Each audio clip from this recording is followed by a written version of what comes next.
violão está soltando fumaça comigo, e tocará o mais louco som que será ouvido. Ele já sabe o caminho e nós vamos tocar, tomando uma gelada, isso não pode faltar.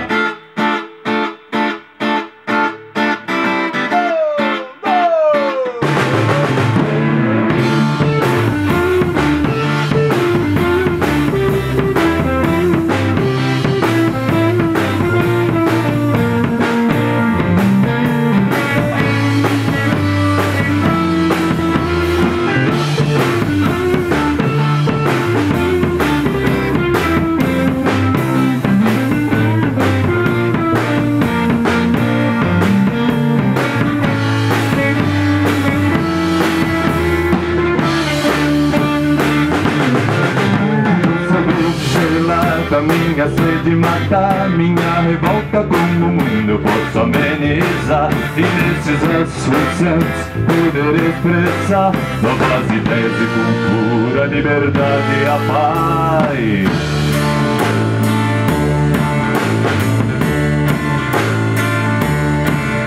Certa vez um carrancudo nos parou e perguntou sobre a nossa ideologia.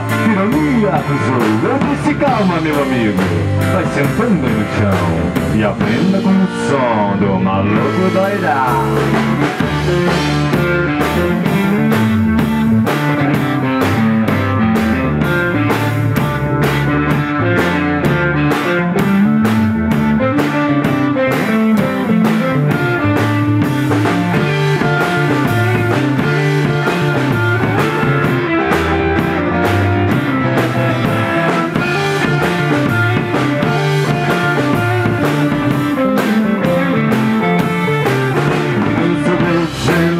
Minha cede, matar, minha revolta, como o mundo posso amenizar, e nesses versos pulsantes poder expressar novas ideias de cultura, liberdade e a paz.